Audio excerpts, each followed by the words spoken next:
dark, grainy footage of a quiet suburban neighborhood overlaid with eerie, suspenseful music. He moved through the night like a ghost, a whisper in the darkness, a shadow in your bedroom. For over a decade, an unseen predator terrorized California, leaving behind a trail of shattered lives, broken families, and unspeakable horrors. Women, men, children. No one was safe. A newspaper headline fades in.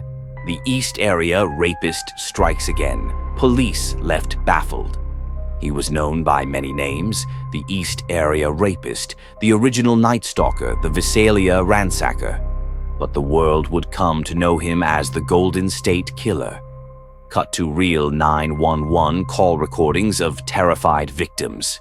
Black and white images of 1970s California appear, showing peaceful suburbs, kids playing, families enjoying picnics. The 1970s in California was a time of growth, prosperity, and fear. The Golden State Killer's reign of terror began in Visalia, a small town seemingly untouched by crime. But beneath its peaceful surface lurked something sinister. A blurred vintage photograph of a man in a police uniform appears.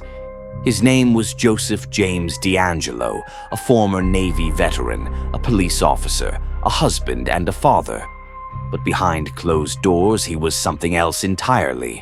A sadistic predator with an insatiable thirst for violence. A black and white sketch of the Visalia Ransacker appears on screen. Before he became the Golden State Killer, D'Angelo was known as the Visalia Ransacker.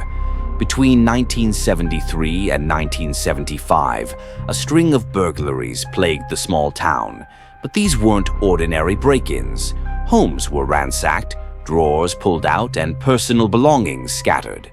Women's underwear was stolen and sometimes left on display. Strange items were taken: wedding rings, single earrings, even family photographs. But the most chilling detail? The intruder would often return, watching his victims for weeks before striking again. A blurred image of a detective's notes appears. The suspect enjoys instilling fear. He breaks in multiple times before attacking. He knows their routines, their secrets. Then, in 1975, the ransacker escalated. Cut to a photo of Claude Snelling, a local journalism professor. Claude Snelling woke up one September night to find a masked man attempting to abduct his 16-year-old daughter. He fought to save her and paid with his life. A gunshot sound echoes. Silence follows. Newspaper clippings flash across the screen. Serial rapist stalks Sacramento. Police unable to catch East Area Rapist.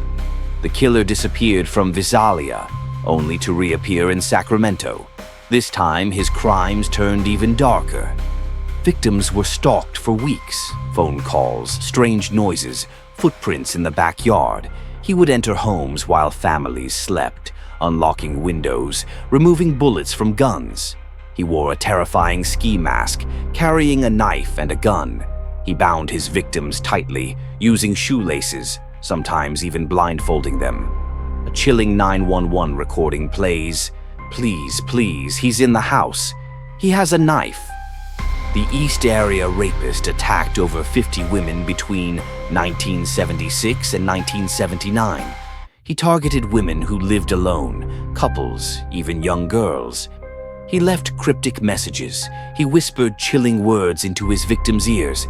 And then, he vanished. A new map appears, showing locations in Southern California. Then, in 1979, the attacks started again, but this time there were no survivors. He had evolved. He had become something even darker. Photos of victims flash across the screen. 1980, Dr. Robert Offerman and Deborah Manning were found murdered in their home.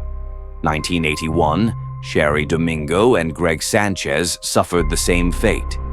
1986, Janelle Cruz, just 18 years old, became his final known victim. He was no longer just a rapist. He was a sadistic serial killer, and then, without warning, he disappeared again. A detective sits at his desk, frustrated, papers stacked high. For decades, investigators searched for the man behind the mask. Thousands of tips, hundreds of suspects. But every lead led to a dead end. The case went cold. Footage of old police reports and crime scene photos scrolls by. No fingerprints, no DNA match, no name. The killer had left an entire state in terror and walked away, free. Cut to a woman, now in her 50s, speaking shakily to the camera. I never saw his face, but I can still hear his voice, whispering, laughing. I knew he was still out there. A modern forensic lab appears, DNA samples being tested. Then, in 2018, everything changed. A new investigative tool, genetic genealogy, would finally crack the case. Investigators uploaded the killer's DNA from crime scenes to a genealogy database. They found distant relatives and built a family tree. The search led them to one man, Joseph James D'Angelo. Surveillance footage of an old man in a suburban home flashes across the screen. He was 72 years old, a retired cop, a grandfather, living a quiet life in the suburbs. But in his past, a monster. Police body cam footage shows D'Angelo being led away in handcuffs. April 24th, 2018, the moment California had waited for.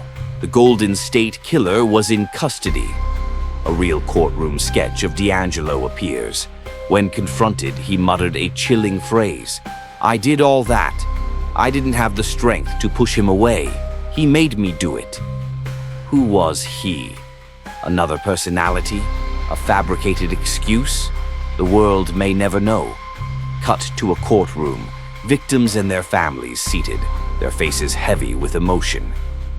In 2020, Joseph D'Angelo pleaded guilty to 13 murders, 50 rapes, and countless burglaries. His victims finally faced him. And then the judge gave him what he deserved, multiple life sentences without parole. A survivor's voice plays, "You are finally where you belong. You will die in a cage just like the animal you are."